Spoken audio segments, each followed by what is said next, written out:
Je lis du livre de Genèse, chapitre 25, au verset 5, ce qui suit. Abraham donna tous ses biens à Isaac. Le thème pour ce soir, c'est bien. Prions. Seigneur, nous découvrons à travers ce verset l'attitude que des parents doivent avoir à l'endroit de leur enfant. Cela nous semble injuste, car les enfants qui sont nés de Kétura ainsi qu'Agar sont des héritiers selon la loi. Ils sont innocents. Alors pourquoi Abraham a-t-il agi de la sorte? Tu es un Dieu juste. Pourquoi, Seigneur? Éclaire-nous, nous t'en prions, au nom de Jésus et pour ta gloire éternelle. Amen. Beaucoup de celles et ceux qui écoutent les WhatsApp depuis quelque temps sont peut-être des enfants hors mariage et qui, en découvrant ce verset, ont eu des blessures, ne comprennent pas comment un Dieu juste et bon peut-il permettre à Abraham de léser des enfants qui n'ont rien demandé. Tu vois, je te comprends. Cela paraît injuste. Pourtant, on dit que Dieu est juste. Comment comprendre cela, Seigneur? Nous allons essayer de comprendre ce verset de la Bible. Afin de le comprendre, non, ne te fâche pas, écoute jusqu'au bout. S'il te plaît, écoute jusqu'au bout. Il y a une raison rationnelle. Écoute jusqu'au bout. Reste calme. Surtout, ne va pas écraser le téléphone. Nous allons chercher Genèse chapitre 12. Genèse chapitre 12. Et nous lisons à partir du verset 1er.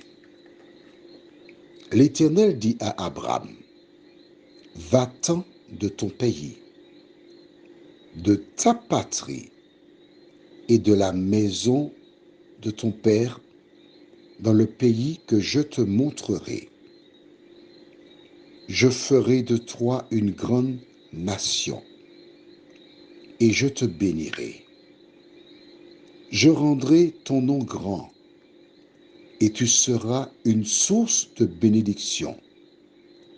Je bénirai ceux qui te béniront et je maudirai ceux qui te maudiront.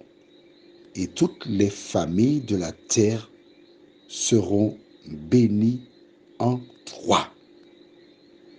Verset 4. Abraham partit comme l'Éternel le lui avait dit. Et Lot partit avec lui.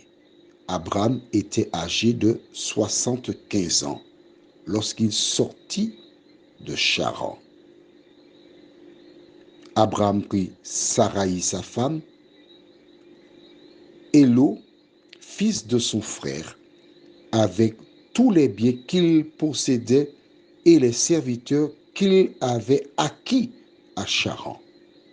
Ils partirent pour aller dans le pays de Canaan et ils arrivèrent au pays de Canaan, le pays que Dieu lui a réservé. D'accord? Parce que Dieu a un plan. Je te rappelle que dans le plan de Dieu, il parle de toutes les nations de la terre seront bénies en toi. La fin du verset 3.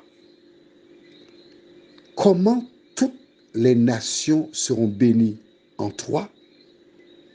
Parce que c'est de la postérité d'Abraham que naîtra le Messie, que nous appelons communément Jésus, qui est appelé à venir mourir pour le salut des hommes. Quand Dieu a un plan, le diable met en place un plan. Et c'est pour cela, depuis l'Éden, il a incité Ève à se révolter contre le plan de Dieu. Saraï, la femme d'Abraham, ne voyant rien venir, impatiente, l'incita à faire un enfant avec sa servante Agar. Et Dieu parle à Abraham, et là nous sommes dans Genèse chapitre 17, à partir du verset 15. Dieu dit à Abraham, « Tu ne donneras plus à Saraï, ta femme, le nom de Saraï, mais son nom sera Sarah. Je la bénirai et je te donnerai d'elle un fils. Je la bénirai et elle deviendra des nations, des rois, de peuples sortiront d'elle. » Abraham tomba sur sa face. Il rit et dit en son cœur, « Naîtrait-il un fils à un homme de 100 ans? Et Sarah, âgée de 90 ans, enfanterait-elle? » Et Abraham dit à Dieu, « Oh, qu'Ismaël vive devant ta face. » Dieu dit, « Certainement, Sarah, ta femme, t'enfantera un fils, et tu l'appelleras du nom d'Isaac. J'établirai mon alliance avec lui comme une alliance perpétuelle pour sa postérité après lui. À l'égard d'Ismaël, je t'ai exaucé. Voici, je le bénirai, je le rendrai fécond, et je le multiplierai à l'infini.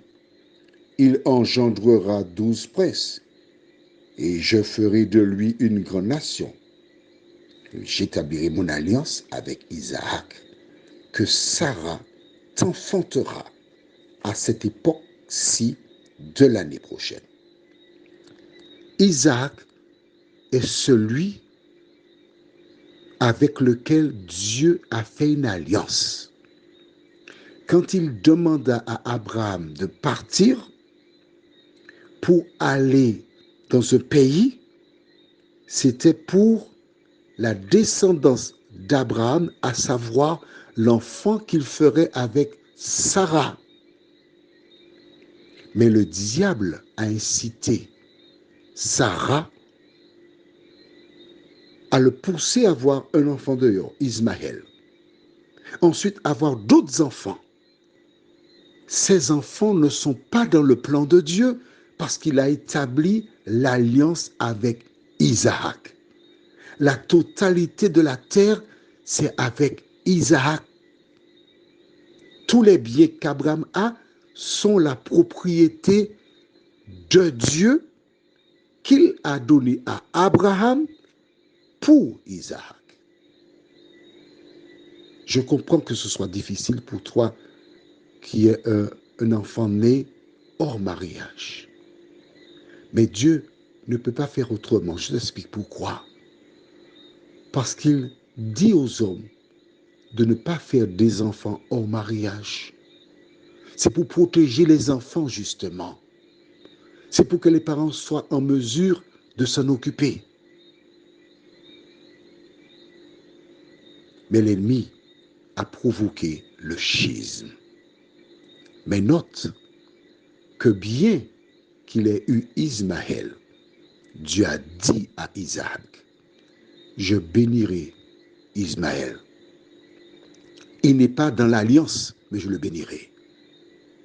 Mais l'Éternel a béni les 6 autres fils d'Abraham, parce qu'il ne saurait bénir Ismaël sans bénir les autres. Prions. Seigneur, ce sujet est douloureux. Il fait de la peine. Certaines personnes ont de la peine. Mais ce n'est pas que tu ne les aimes pas. Non, Seigneur. C'est justement à cause du péché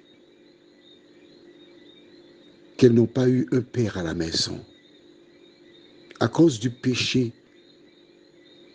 qu'elles devaient consommer les restes. Fort de leur expérience, Seigneur, permets que ces femmes, ces hommes se comportent pour ne pas mettre au monde des enfants qui vivront des situations difficiles comme celles qu'elles ont vécues. Merci de les consoler. Merci de sécher leurs larmes. Merci de visiter ces hommes qui, en s'amusant, ont semé à gauche et à droite. Qu'ils prennent leurs responsabilités auprès de ces enfants, nous t'en prions. Au nom de Jésus et pour ta gloire éternelle. Amen. Je te souhaite une bonne nuit.